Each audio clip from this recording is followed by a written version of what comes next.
Muy buenas noches, señoras y señores. Otro programa de Haciendo Historias. Hoy un tema que le va a encantar, quédese ahí. No sin antes recordar que puede escribirnos para concursar por los libros de Moglia Ediciones a nuestro mail haciendohistorias@hotmail.com.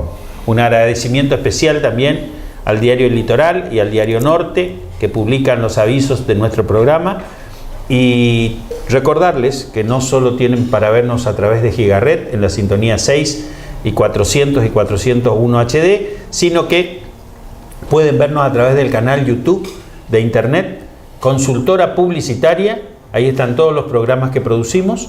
O si no, Haciendo Historias, busca en YouTube y ve también en calidad HD. Hay una ruedita, como si fuera una tuerquita en configuración. Usted elige la calidad HD y se carga el programa y nos ve perfectamente en cada una de nuestras historias que le acercamos a ustedes. Voy a saludar a mis compañeros, el doctor Dardo Ramírez Brache a mi derecha. Dardo, ¿cómo estamos? Hola Rafael, buenas noches. ¿Todo bien? Todo bien. Perfecto. Muy bien. Y a mi izquierda, mi amigo también, el doctor Enrique Eduardo Quito Galeana. ¿Cómo estás, Quito? Pero bien, Rafael, buenas noches. Vamos a hablar de un tema apasionante hoy, la educación. Hoy elegimos este tema, que bien dice Quito, es la educación. No solo la educación en Corrientes, sino la educación, la historia un poco de la educación. Es un tema apasionante porque en uno de los programas, si ustedes recuerdan, nosotros hablamos de una Argentina, mejor dicho, voy a corregir, de países latinoamericanos analfabetos. Eran muy pocas las personas que se educaban. Siempre decimos que es difícil ponernos en el lugar de la época que estamos contando los hechos. Entonces, cuando nosotros hablamos en la época de las colonias, que algunas familias podían mandar sus hijos a estudiar a Europa, lo vemos como si hoy mandamos a nuestros hijos a hacer un curso o un posgrado a determinada universidad del mundo. No, acá no había escuelas, no había educación. La población era mayoritariamente analfabeta. O sea que solamente las familias pudientes, las familias acomodadas, podían mandar sus hijos a estudiar. Y nos introduce en el tema hoy el doctor Quito Galeana. Bueno, la educación argentina llegó tardíamente a la Argentina. La educación... Tardíamente comparada con el mundo entero. Sí. El sistema educativo en la Argentina, diríamos, entre el periodo colonial y 1810 hasta la generación del 80, sí, es un sistema totalmente deficiente. Como bien dice Federico Palma, cuando habla de Genaro Verón de Astrada, si tomamos como ejemplo Corrientes, que es una muestra del universo de lo que era el antiguo virreinato del Río de la Plata, la educación estaba en manos de los curas, de los frailes. Solamente para los varones. A la mujer no no se le educaba, porque la mujer tenía que saber cocinar, bordar, planchar, atender a su marido, tener hijos y obedecer a su padre, fundamentalmente, y a su marido cuando se casaba, a su esposo. Nada de educarse ni nada de andar leyendo obras prohibidas y obras pecaminosas. Con excepciones, por supuesto.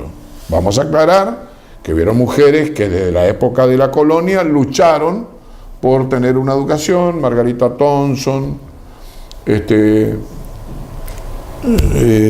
Camila Gorman y algunas otras mujeres.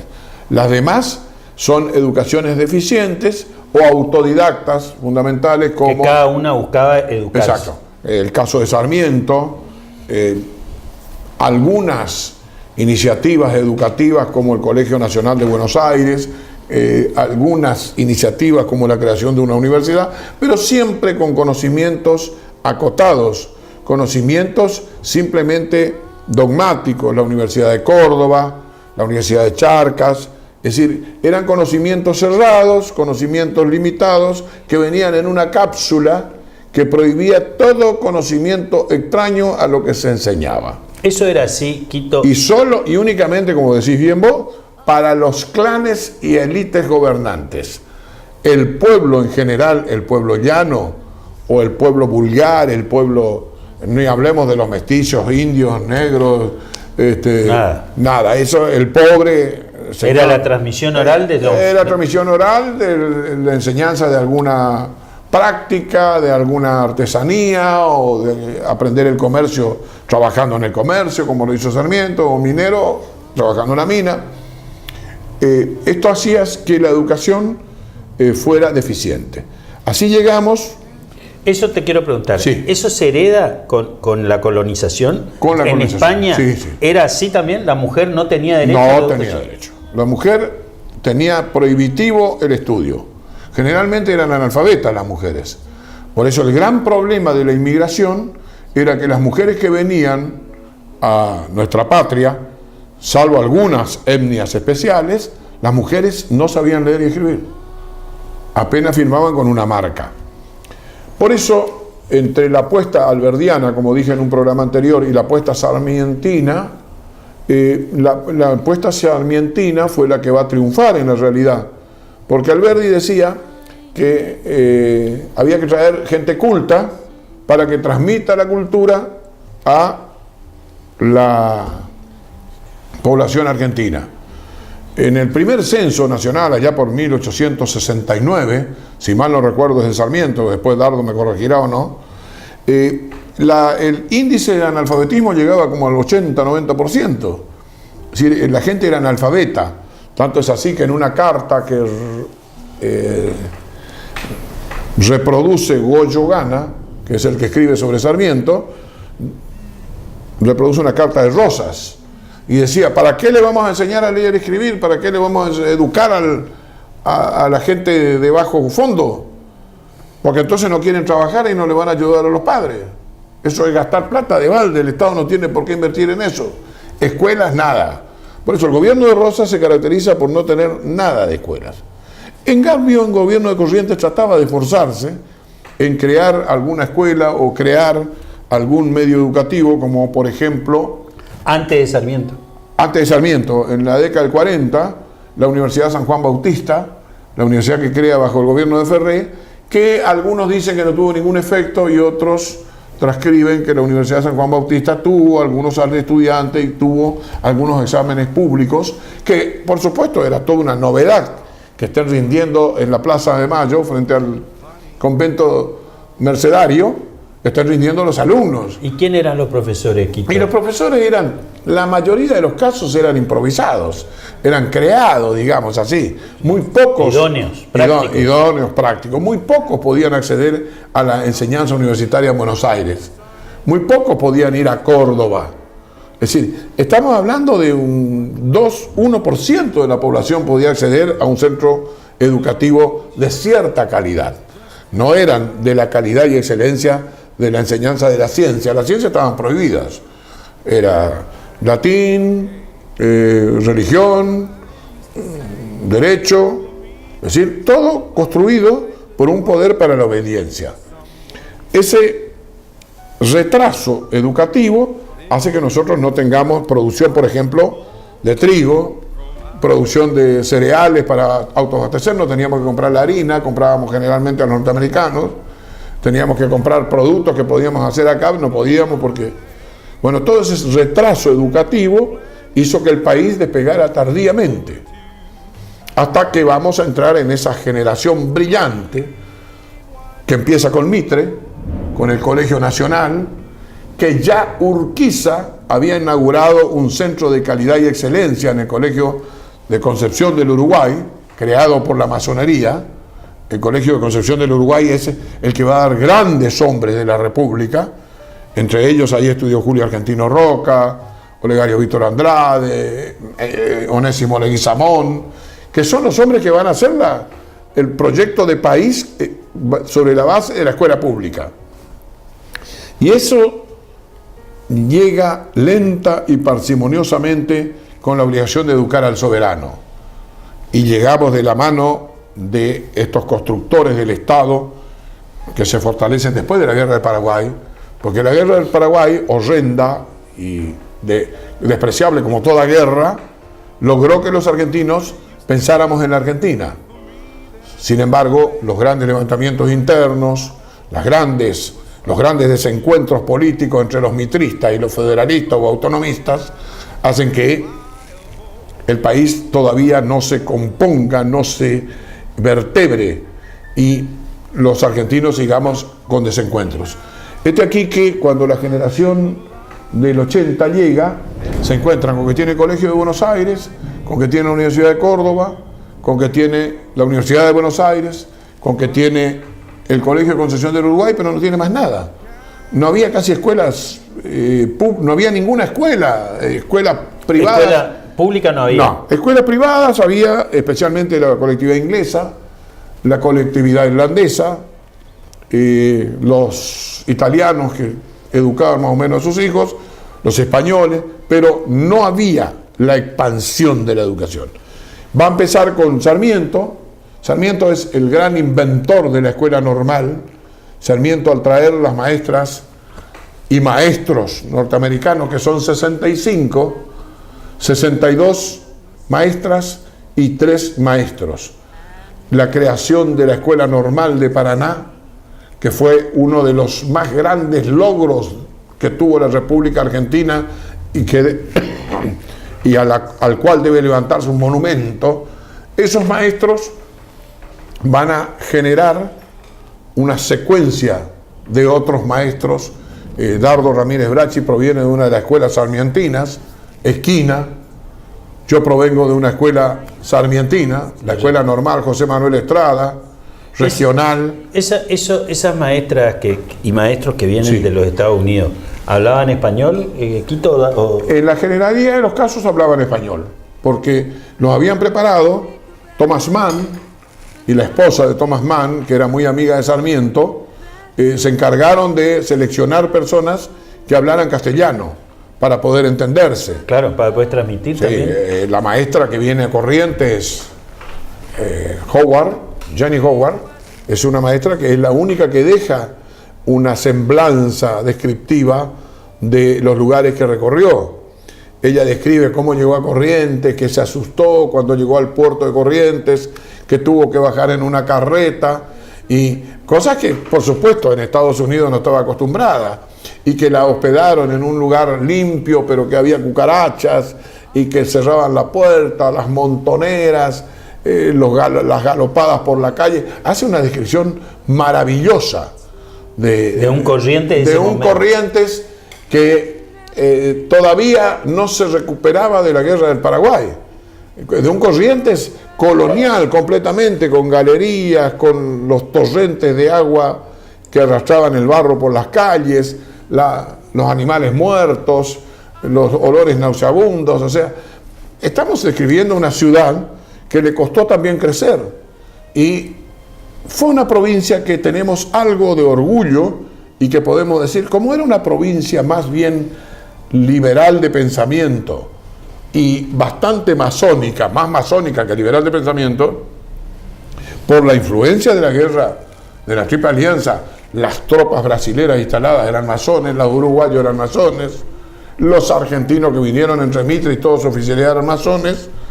Eso hicieron que acá no se encerrara tanto el desgraciado sentimiento del culto único e indiscutible del catolicismo. Acá las maestras fueron recibidas, fueron respetadas, la gente se inscribió, las mujeres inscribían a sus hijas en la escuela normal para que sean maestras, y a su vez de ahí va a derivar después la escuela de maestros, de profesores, José Manuel Estrada, que van a generar en toda la región los educadores que van a ir transmitiendo y generando nuevos educadores, y así sucesivamente. Un efecto geométrico de duplicación.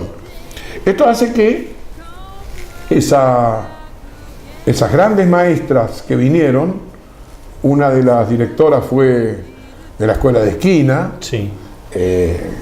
Conocimos esa escuela normal maravillosa donde estuvo Alfredo J. Ferreira. Sí.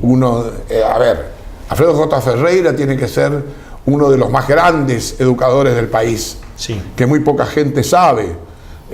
Otra maestra norteamericana fue directora de la escuela normal, lógicamente, y también de la escuela regional. Recibimos ese influjo, esa educación, y eso va a cambiar el país con la escuela.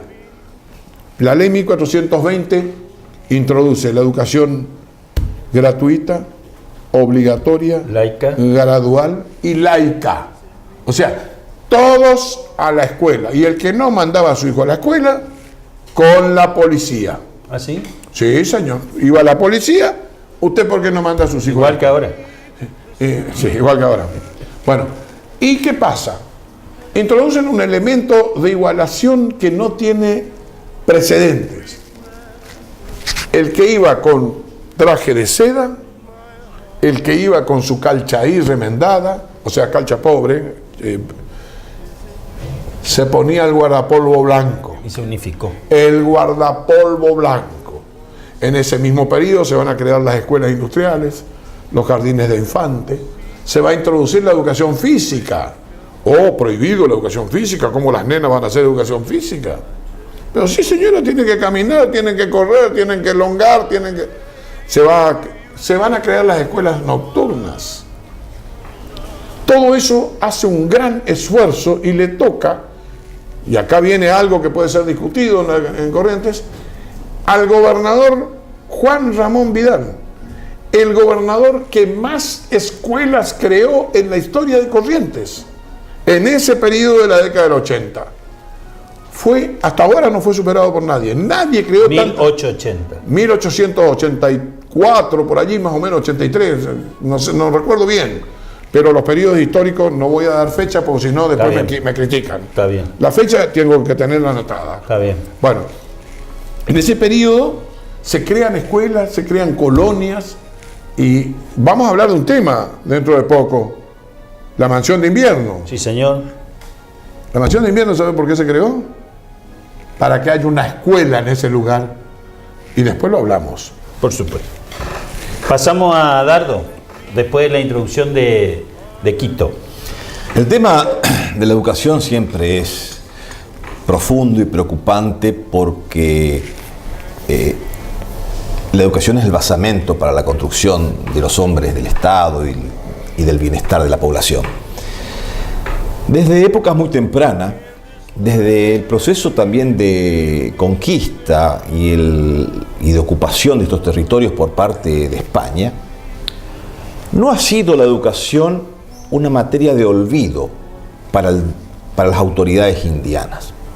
Hace una preocupación inmediata. ¿Qué ocurría?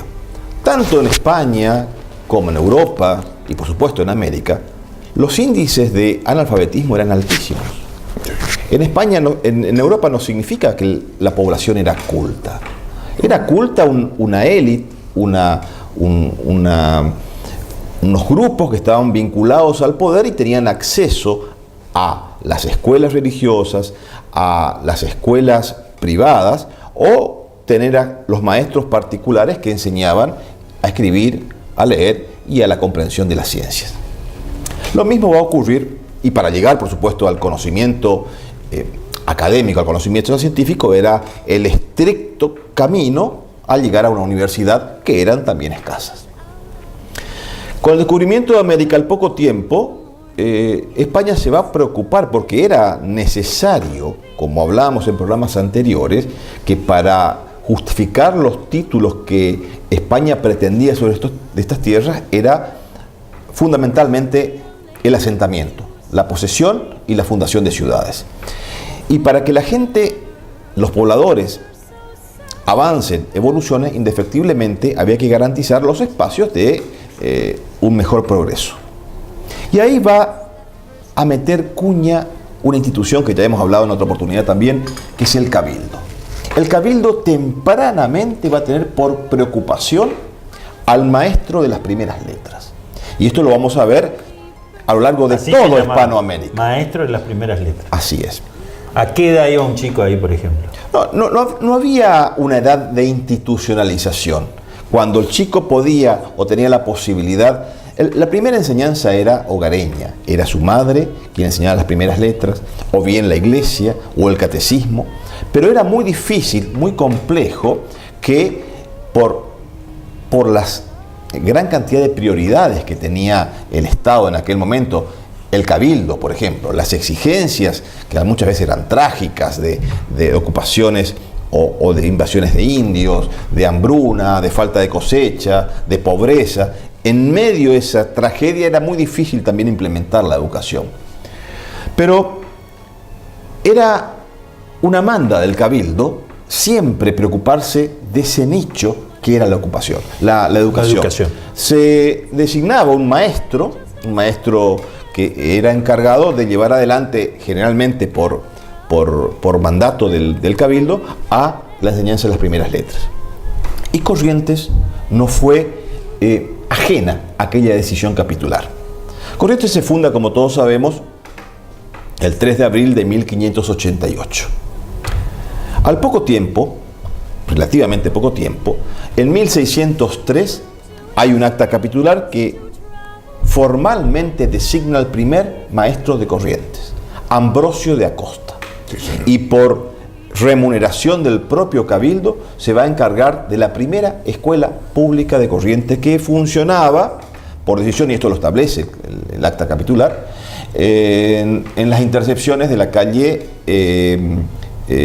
Salta y 25 de Mayo, donde está la Casa de Gobierno. En esa esquina funcionó un rancherío donde el más grande estaba destinado para la escuela de primeras letras. Que era la iglesia matriz. Sí, la iglesia estaba, el templo estaba más acá, no estaba en la esquina, estaba, más a mitad de cuadra. Estaba la iglesia, la Nuestra Señora del Rosario y toda el cementerio y la influencia misma. Sí, sí.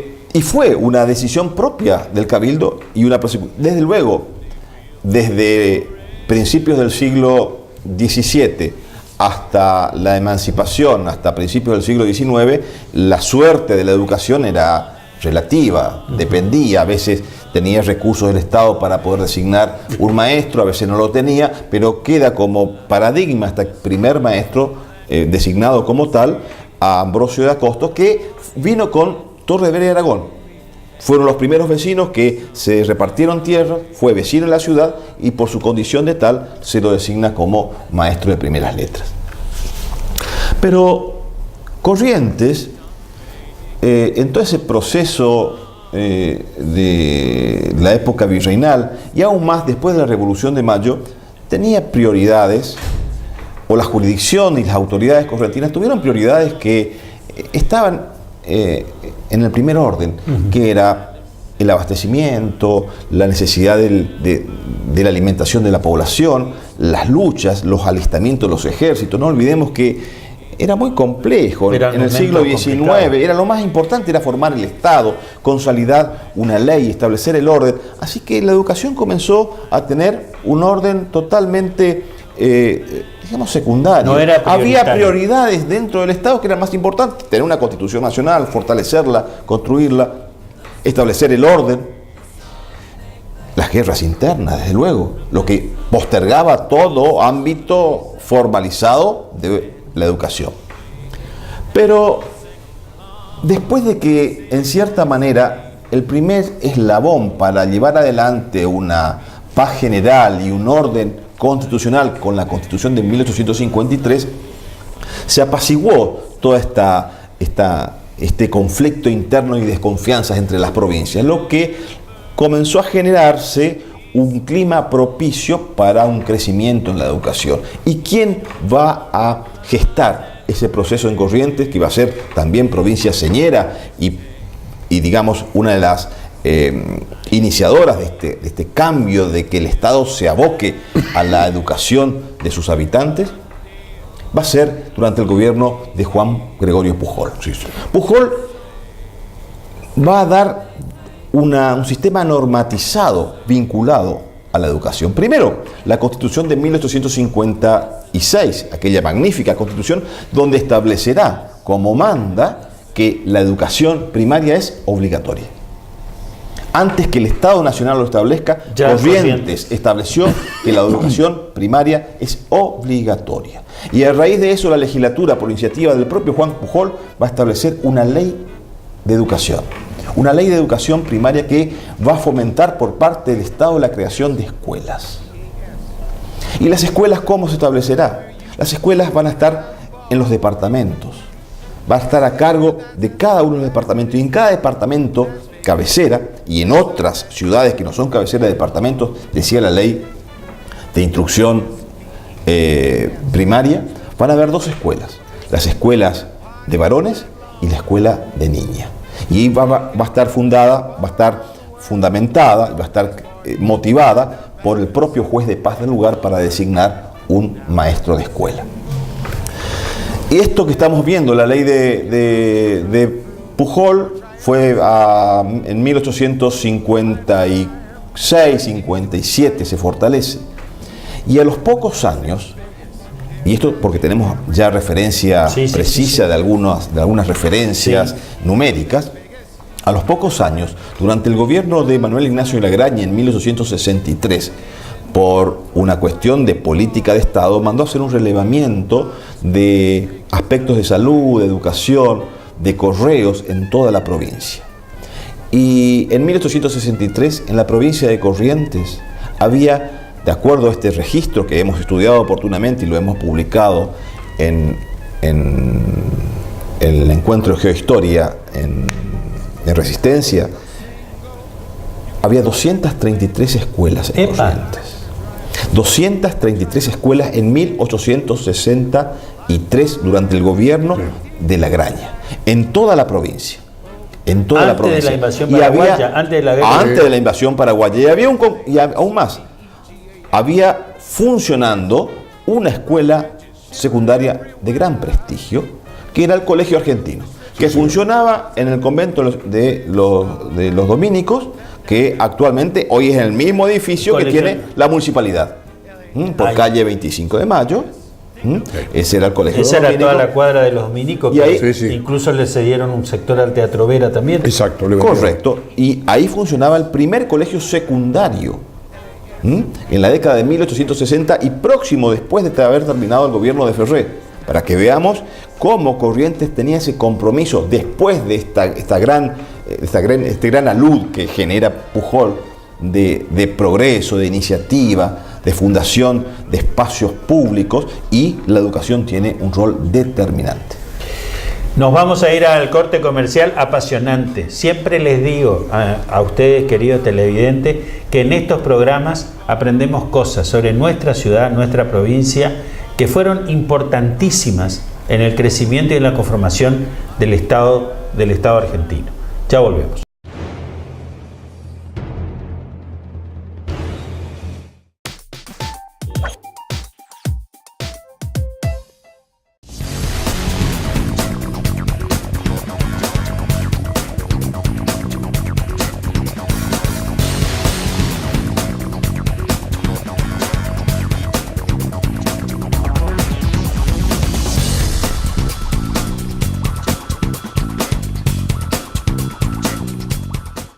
El Litoral, la información más calificada, sorteos, promociones y muchos más beneficios. Deportes, sociales, policiales, política, con más suplementos. Ellitoral.com.ar, la mejor cobertura online.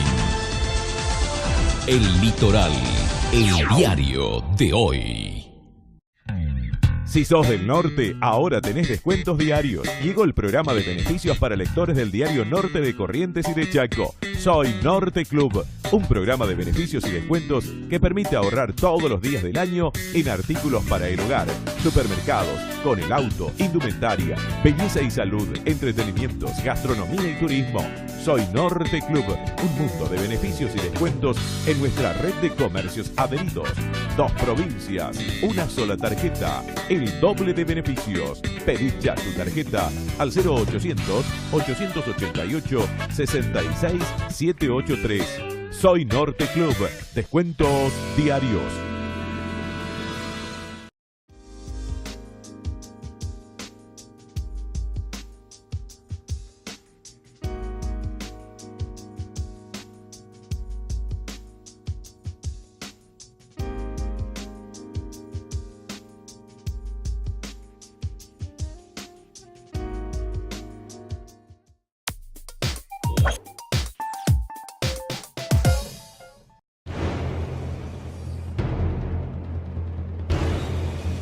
Seguimos, señoras y señores, con este tema apasionante, la educación en la República Argentina y específicamente en Corrientes. Introducíamos en la primera parte del programa cómo era la configuración de la educación en la etapa colonial y hasta el 1865 más o menos, con un Corrientes con 233 escuelas, si mal no recuerdo. Sí, para la década de 1860, sí. 233 escuelas y un colegio secundario. Seguimos con Quito. Vamos a entender que los datos que da Dardo evidentemente son totalmente fidedignos. El único tema era la composición social, la psicología social que imperaba en la época respecto a los padres y las madres forjadas en el cuño colonial de mi hija no va a la escuela. Mi hija no va a la escuela porque... Una familia patriarcal. Patriarcal. Mi hija para recibir educación acá, en su casa, si puede. Y si no, conformate mi amorcito acá. Fíjense ustedes que esa psicología social imperó en Corrientes hasta muy entrado el siglo XX, muy adentro del siglo XX. En el año 1965 me recibo de maestro normal en la escuela regional, muchachitos con muchachitos, nenas con nenas. Dardo tuvo mejor suerte. Sí. La escuela normal de esquina, igual que la escuela de Goya, de Curuzú, etcétera, eran escuelas mixtas. Nosotros acá todavía teníamos la impronta de esa fórmula colonial estúpida, retrógrada, que impedía que nos educáramos conjuntamente con el sexo opuesto y ni siquiera sabíamos comportarnos ante una chica. Para nosotros encontrar una chica nos poníamos colorados, no sabíamos cómo hablar. Y esto es fundamental resaltar. Esas escuelas sí fueron creadas. En la mayoría de los casos eran creaciones legislativas, no andaban. ¿Por qué? Porque el presupuesto educativo de la provincia siempre estaba postergado para lo que era la educación. Y el maestro se aguantaba unos 4, 5, 6, 10 meses sin cobrar. Por eso esa frase que se dice en Corrientes común, más pobre que maestro de escuela. Como experiencia, digamos, en el campo, fui maestro en la escuela 101 en San Lorenzo desde 1966, tengo 52 años ejerciendo la educación de manera permanente y continua, la docencia de manera continua, frente a grado, como digo yo. Porque una cosa es decir, yo soy docente, yo frente a grado, y sigo frente a grado. En la 101, nosotros teníamos el control, digamos, de nuestro colegio, era la escuela cabecera de San Lorenzo, departamento de Saladas, y en esa escuela, el control de los alumnos, si faltaba 1 o 2 veces, o 3 veces el alumno, ya íbamos a la comisaría, y a la comisaría averigüe qué está pasando. Con fulana, con fulano, con mengano, con sultano. Y de esa manera teníamos el control de la obligatoriedad de la enseñanza primaria. San Lorenzo todavía no tenía colegio secundario. Más tarde tengo una experiencia, diríamos, mayor de la educación cuando voy a la 7ª sección rural de Riachuelo, Corrientes. En el medio del monte, una escuela, en el medio del campo, una escuela, frente a las antiguas colonias Brugn, etcétera, etcétera. En esa 7ª sección rural de Riachuelo, escuela agraria número 1. Cuando yo aparezco, era joven, naturalmente, era más delgado, tenía pelo, etcétera. Entonces, el mayor flujo de ausencia que se aprecia en la experiencia eran de las mujeres. ¿Por qué? Porque las mujeres entraban tarde a la escuela. Y si el padre le decía quedarte, se tenía que quedar. Y si el padre le decía quedarte, tenía que quedarse. Llegaba la época de la cosecha, por ejemplo, y desaparecían las mujeres. Desaparecían los hijos porque los llevaban a la cosecha o tenían que trabajar en el campo, como es correcto. Fui a hablar con una mujer sabia, Arandú se le dice, y fui a hablar con la mujer enfrente y crucé y le digo, ¿qué es lo que pasa que las alumnas no están viniendo? Y entonces me dice, ¿sabe lo que pasa, maestro? Es que usted es demasiado joven y las chicas están ya en edad de pleno desarrollo. Bueno. Y le digo, ¿y eso qué significa, señora? Que los padres desconfían del maestro joven. Claro. Le digo, mire, señora. Hicieron bien. Hicieron bien. No sé si están mirando la No, televisión. hicieron bien. Quiero transmitir. Entonces le digo yo, señora, uno de los principios fundamentales que me inculcaron en la Escuela Normal de Maestros José Manuel Estrada Regional es que el maestro con el alumno, el maestro es maestro, el alumno es alumno, y no hay nada, una distancia sideral. ¿Qué me aconseja usted, señora? La mujer me aconsejó muy bien, la señora de Baruso, y me dijo, mire, yo le aconsejo que agarre el caballo y vaya recorriendo las casas. Lleve uno de los compañeritos que le va a acompañar. Y le digo, señora, yo no tengo ni para comprar calcha, voy a comprar un caballo. No, yo le voy a dar el montado. Por supuesto, montado en pelo. Yo aprendí a montar en pelo por la pobreza, lógicamente, el maestro por Yahoo. Y empecé a recorrer toda la zona, recorrí kilómetros, iba a cada casa. Permiso. Y ya me habla. Señora, yo soy el maestro nuevo, etcétera. Yo vengo a asegurarle a usted que su hija no corre ningún peligro, que cualquier duda, cualquier reclamo, cualquier cosa que usted tenga, venga a la escuela. Ningún inconveniente. Acá hay maestras, yo tenía a cargo 4 o 5 maestros, yo estaba a cargo de la dirección. Acá hay maestras que le van a escuchar, le van a atender. Voy a tratar de distribuir la tarea con las maestras, sin que ello implique que yo no dirija la escuela, y quiero la colaboración suya para el comedor. Y me dice, no, pero el comedor no funciona, hace años, maestro, acá parece que el comedor desapareció. ¿Qué hice yo? Yo había venido recién de la Armada Argentina y me incorporé y puse en marcha el comedor. Sí. Y puse en marcha un comedor cooperativo. Sí. Las madres me ayudaban a cocinar. Muy buena idea.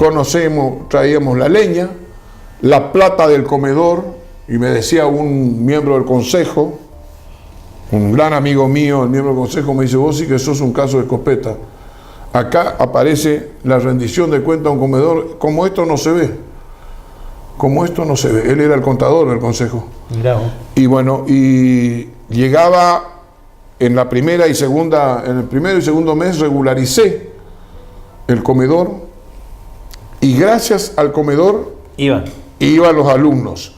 Cocinaban las madres, se ofrecían, hacían el trabajo. Se integró todo. Había una cocinera que pagaba a la cooperadora con la plata del Consejo General de Educación, y fui integrando, la comida mejoró, la calidad mejoró, y por primera vez muchos de mis alumnos, y uno fue jefe de policía de la provincia de Corrientes, recordará, otro fue médico. Por primera vez algunos conocieron la gaseosa. Hablé con la gente de la Cruz, en esa época estaban allá por la ruta 12, y le dije si podían entrar, yo le iba a indicar más o menos el camino.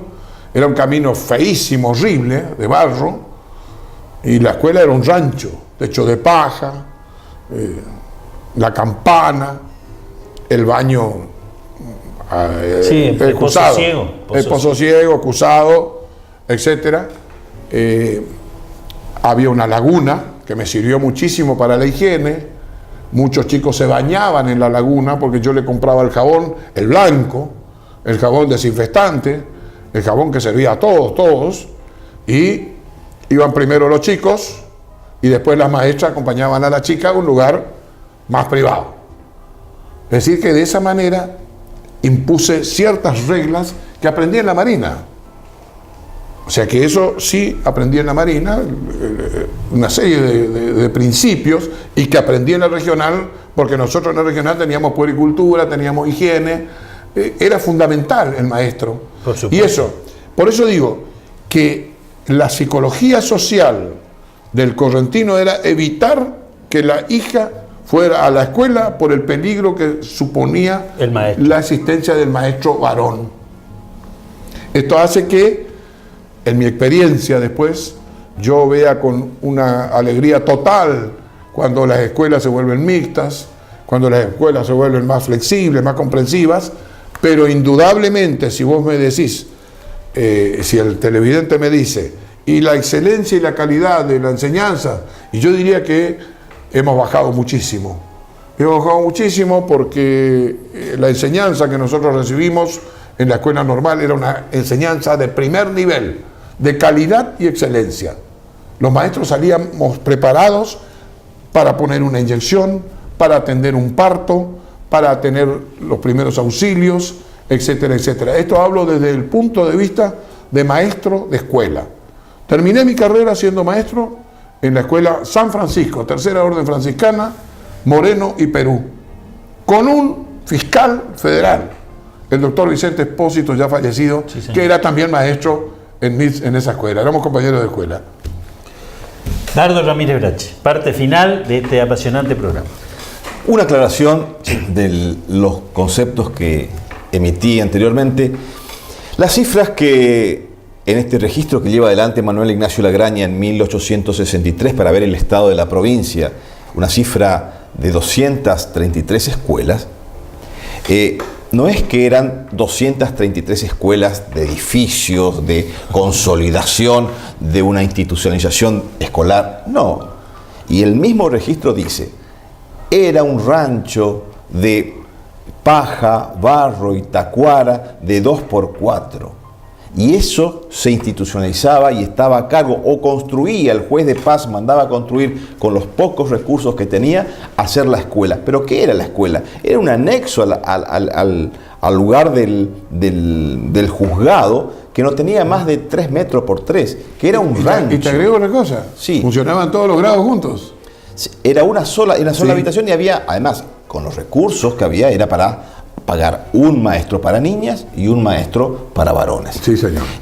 Por supuesto, sumado todos estos edificios, entre comillas, sumaban en toda la provincia esta cifra. Pero realmente fue muy importante ese registro que mandó a hacer Lagraña para tener un estado de situación de cómo fue la provincia. Después... Si me permitís un segundo. Adelante. Como experiencia, las escuelas provinciales hasta el año 66 eran escuelas ranchos. Sí, señor. Y teníamos la ayuda nacional, las escuelas Laínez. Las escuelas Laínez eran grandes edificios que nosotros los maestros provinciales envidiábamos. Discúlpame la interrupción. No, por favor. Esto de tener las cifras, los datos precisos para hacer una política de Estado es de vital importancia. Porque para proyectar una política indefectiblemente hay que tener cifras ciertas. Esto lo hizo Lagraña.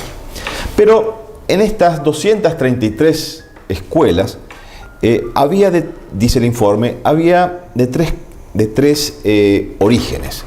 Las del origen estadual, fomentadas por el propio Estado, de acuerdo a la antigua ley de educación de Pujol, que después complementó con la ley de municipalidades, donde las municipalidades se encargarían de las educaciones locales. Sí.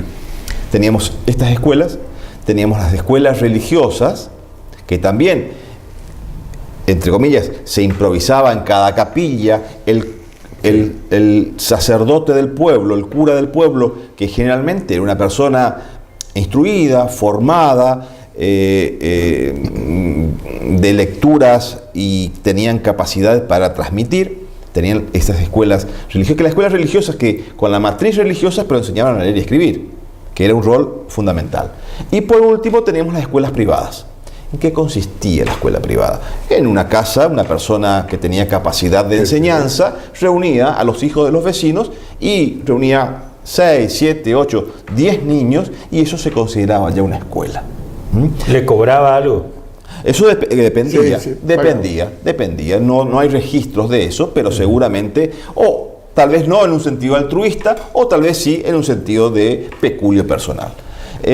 Lo importante es que había ya una intencionalidad de organización, de hacer de que los niños y las primeras letras tengan un impacto en la sociedad local. Y va a ser la irrupción del primer censo argentino, durante la presidencia de Sarmiento en 1869, en donde se va a manifestar claramente en todas las provincias y también puntualmente en Corrientes cuál es el grado de alfabetismo y el grado de, digamos, de proyección que teníamos que tener para ir mejorando la performance en la educación. Los colegios... Yo debo aclarar algo, Sí. que los maestros normales que egresábamos de las escuelas normales generadas por Sarmiento, en las casas de los barrios, éramos los que recibíamos a los chicos de dos maneras. En mi casa, Brasil y Rivadavia, en la zona de Villa Basura, vecina de Villa Basura, yo digo que somos de Villa Basura, las madres le mandaban a mi casa. Mi casa era muy pobre. En una mesa yo tenía alumnos de primer grado, segundo, séptimo, octavo, no había séptimo, quinto, y enseñaba a todos. Algunos pagaban, me daban unos pesos, otros me traían un zapallo, otros me traían una lechuga, y así sucesivamente, pero enseñábamos porque teníamos vocación de enseñar. Entiendo. Teníamos amor a la enseñanza y A transmitir el conocimiento. fomentábamos la lectura. Fomentábamos la lectura, las novelas, las revistas, etcétera. Los diarios, yo pedía a la gente que recibía los diarios, que venía 3 o 4 días atrás, y vos lo sabrás, los diarios. Entonces yo con los diarios fomentaba la lectura entre mis alumnos y entre el barrio, en el mismo barrio.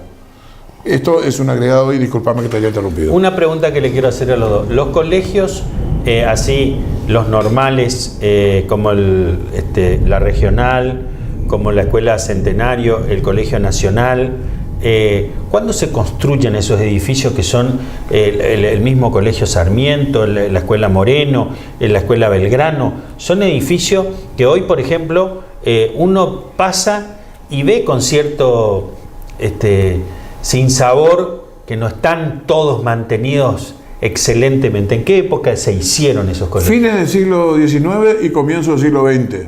Y las majestuosidades de la normal, regional, etcétera, en la década del 20 y del 30.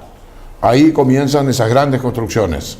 Pero la verdad que son emblemáticas Sí. y que a veces uno le da un poco de pena pasar y que no se han cuidado. Por ejemplo, digo uno que lo veo siempre, el colegio, la Escuela Belgrano, por ejemplo, Mi escuela. que tenía unas hermosas persianas de madera Sí. que se han ido pudriendo, nadie las cuidó y ahora por lo menos cambiarlas por metal o por aluminio para que se mantenga El la Estado estética.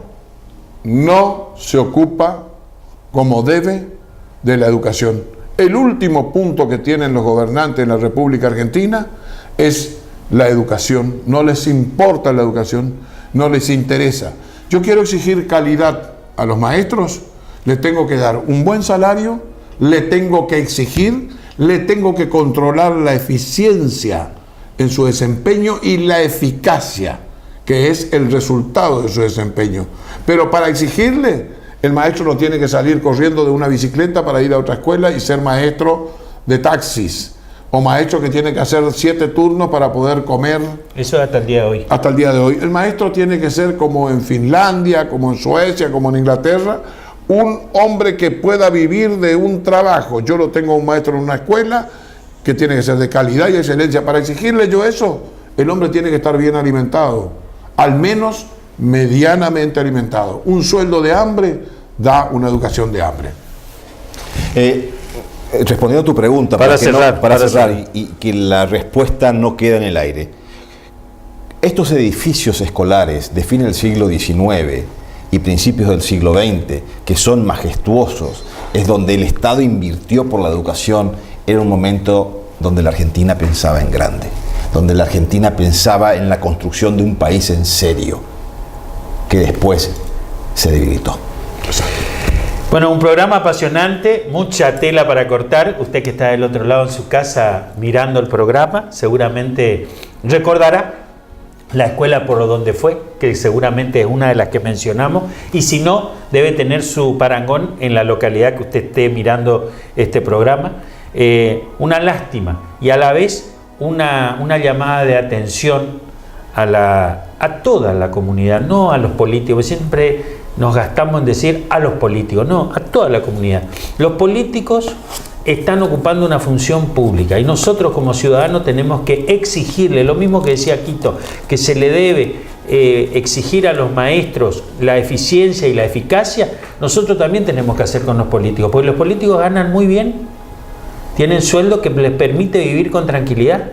Entonces los ciudadanos comprometidos debemos exigir eficiencia y eficacia para que la educación no sea el último de los ítems en todos los gobiernos. Gracias, Quito.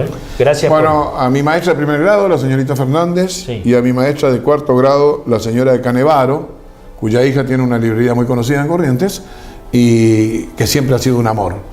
Y a las demás maestras que no recuerdo el nombre, pero siempre fueron con cariño en mi escuela Belgrano. Perfecto. Dardo, ¿alguna maestra por ahí?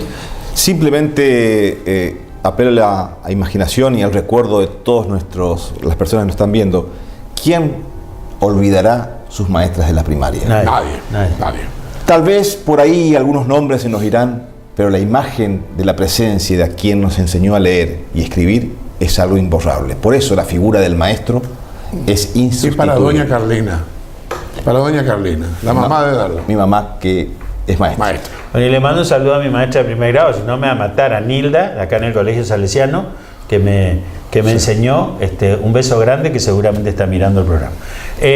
Nos volvemos a encontrar en 7 días por este mismo canal con un nuevo programa.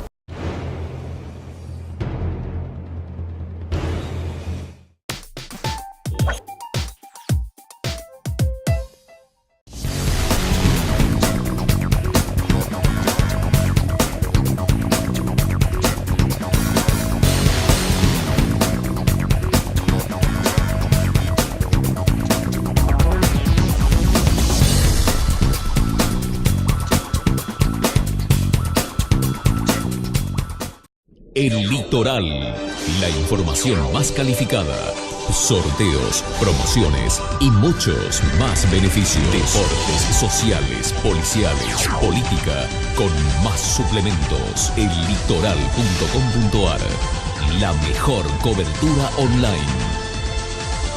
El Litoral, el diario de hoy.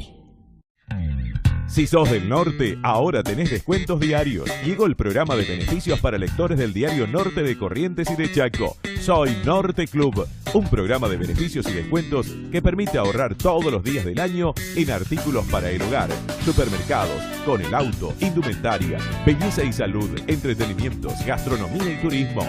Soy Norte Club, un mundo de beneficios y descuentos en nuestra red de comercios adheridos. 2 provincias, una sola tarjeta, el doble de beneficios. Pedí ya tu tarjeta al 0800-888-66783. Soy Norte Club, descuentos diarios.